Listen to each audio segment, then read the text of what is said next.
Imagine a future where our serene yellow sun transforms dramatically into a monstrous red giant. Over the next 5 billion years, our sun will undergo a profound metamorphosis. It will morph from the familiar, comforting daylight giver into a gargantuan, fiery beast, a red giant. It's a fate written in the stars, etched into the very fabric of the universe. But what triggers this celestial transformation? The heart of the matter lies in the sun's core. Right now, it's a nuclear fusion powerhouse, converting hydrogen into helium and releasing light and heat in the process. This fusion maintains the sun's equilibrium, balancing the inward pull of gravity. But there will come a time when the hydrogen fuel will be spent, and the core will shrink under its own weight, causing a collapse. This collapse, however, doesn't spell the end for our sun. Quite the contrary. The core's collapse will trigger the fusion of helium into heavier elements like carbon and oxygen. This new fusion will release even more energy, causing the sun's outer layers to expand dramatically. As it swells into its red giant phase, the sun will consume the inner planets.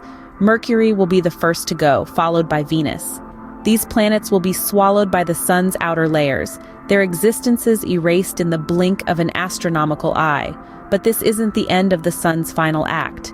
Its expansion will continue, its outer layers growing ever larger, ever hotter. And with this growth, our own planet, Earth, will find itself in the path of the sun's fiery advance. As this celestial drama unfolds, our home planet waits in the wings for its inevitable curtain call. What happens to Earth when the star that has nourished it for eons turns hostile? Imagine, if you will, the oceans that have cradled life since time immemorial. These vast bodies of water, once teeming with life, start to bubble and hiss. Heat from our dying sun turns the waters into steam, and slowly but surely our oceans evaporate.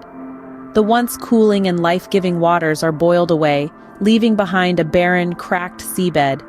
Now turn your thoughts to the polar regions, the frigid homes of the awe-inspiring glaciers and ice caps. As the sun grows ever more fierce, these ancient ice formations, relics of a cooler world, start to melt. The ice caps, once gleaming white and solid, turn into a turbulent sea of water, and then into nothing. The last bastions of cold in our world are lost. Next, consider the lush green forests that have been the lungs of our planet. As the heat escalates, the plants wilt and die. The trees, once tall and grand, now stand as charred skeletons, silent witnesses to the end of life. Along with the plants, the animals too meet their inevitable fate. The earth, once a symphony of life's vibrancy and variety, falls eerily silent. Finally, let's not forget the testament to human ingenuity, our cities. The towering skyscrapers, the bustling streets, the humming cars, all stand still and lifeless. The brutal heat of the sun reduces our metal and concrete creations to ashes. The sun, once the symbol of a new day, now brings the apocalypse. Our once vibrant blue planet, now a lifeless, scorched rock, faces its final moments as the sun's insatiable expansion continues. The sun's death is not an end, but rather a new beginning in the cosmic cycle. As our sun exhausts its nuclear fuel, it will shed its outer layers, metamorphosing into a white dwarf. This stage marks the sun's retirement, as it no longer has the energy to sustain nuclear fusion. But the sun's swan song is far from a quiet exit. It creates a planetary nebula, a mesmerizing, ghostly phenomenon painting a vivid tableau across the cosmos. These nebulae, glowing with the residual heat of the white dwarf at their core, are ephemeral masterpieces, lasting only a few tens of thousands of years. When the lights finally go out, the sun will have cooled and decayed into a black dwarf. This is an end state that no star has yet reached due to the universe's youthful age of around 14 billion years.